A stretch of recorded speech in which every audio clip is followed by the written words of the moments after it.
अजमल जामी साहब, आपकी तरफ मैं आना चाहूँगी। ये सारी सूरत हाल जिसको मैंने सवाल भी किया, जिसका इहाता मुजम्मिल शाह साहब ने भी किया है, आपका इस पे टेक क्या है? क्या आपको खैबर पख्तूनख्वा की सूरत हाल खौफनाक या तशवीशनाक, अलार्मिंग ये नज़र आती है?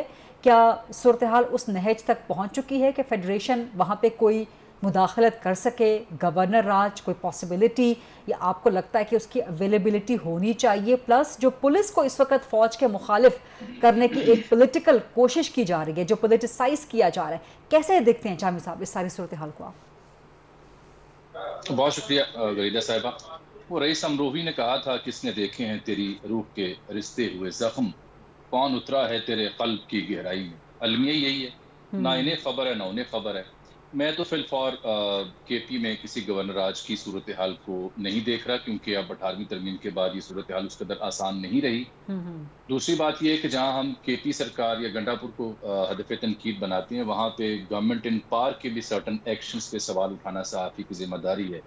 शाह साहब की कुछ बातों से मैं इत्तफाक करता हूँ। गंडापुर साहब की जो गुफ्तगू है, जो ज़ुबान बयान है, उस पर तो आज उनके अपने जो रहनुमा इमरान खान साहब, उन्होंने भी कहा कि उन्होंने जोश खिताबत में कई मामलात में बहुत ज़्यादा बोल गए हैं और सहाफ़ियों के बारे में जो गुफ्तगू की है वो वाकई नामुनासिब है।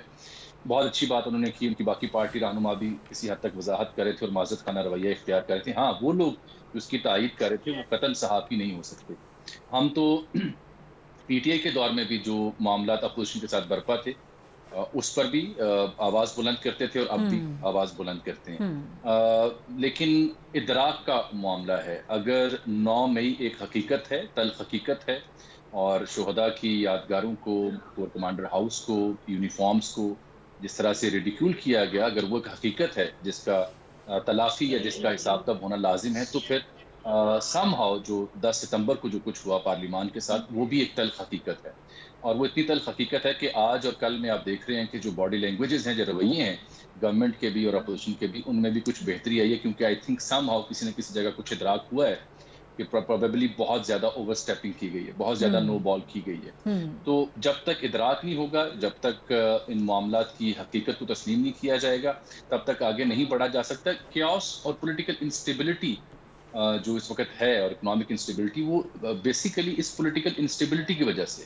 ठीक। पॉलिटिकल स्टेबिलिटी जब तक नहीं आती, तब तक किसी भी शोबे में इस्तेहकाम का ख्वाब ख्वाब ही रहेगा। और यही वजह कि अभी तक जब से गवर्नमेंट इन पावर आई है, हम किसी भी शोबे में आगे नहीं बढ़ पाए। एक डेडलॉक सी कैफियत है। ठीक। ख्वाहिश थी मेरी एक आम शहरी के तौर पर कि काश मेरे जो रहनुमा हैं, वो रहनुमाई करते, डेडलॉक से कोई रास्ता निकालते, लेकिन ऐसा नहीं हो पा रहा। As far as KP is concerned, I think सूरत हाल सूबे की जो भी है, अमन अमान के हवाले से, गवर्नेंस के हवाले से, अफगानिस्तान के हवाले से, यहाँ भी अलीमिन गंडापुर साहब ने ओवर स्टेपिंग की है कि वो उन्होंने कहा जी मैं खुद बात करूंगा अफगानिस्तान से। ये वाकयातन जो विफाक का इस्तेहकाक है, सूबे का इस्तेहकाक नहीं है।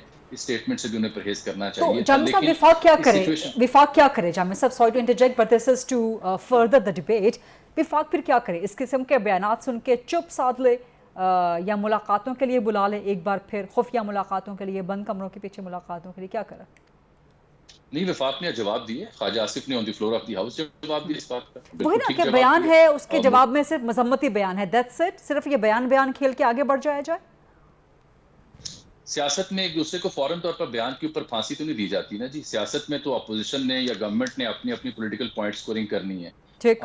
Engagement is the solution. Engagement चाहे ठीक। बंद कमरों से शुरू हो, चाहे on the floor of the house हो। आज भी तो एंगेजमेंट आपने देखी है ना अपोजिशन की, गवर्नमेंट की विद इन द हाउस। जब इनके ऊपर, मैं जरा थोड़ा थर्ड पर्सपेक्टिव से आता हूँ, जब ये पार्लियामान, पार्लियामेंटेरियंस इनके अपने ऊपर उफ्ताद आई है, तो देखिए ना कैसे मिल बैठे हैं।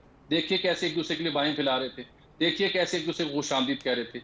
But why not the same gesture is there for me, you and the layman? उसके मसाइल के लिए, उसकी इकोनॉमी के लिए, अमन अमान के लिए ये जेस्चर क्यों नहीं दिया जाता? कल असद कैसर ने एक बड़ी अहम बात की थी, जहां पे वो मुतालबात पेश कर रहे थे। ही सेड कि बलूचिस्तान के इशू पे हमें एक सीरियस और संजीदा बैठक की जरूरत है तमाम स्टेक होल्डर्स के साथ। उसके ऊपर ठीक। गवर्नमेंट क्यों नहीं बोल रही?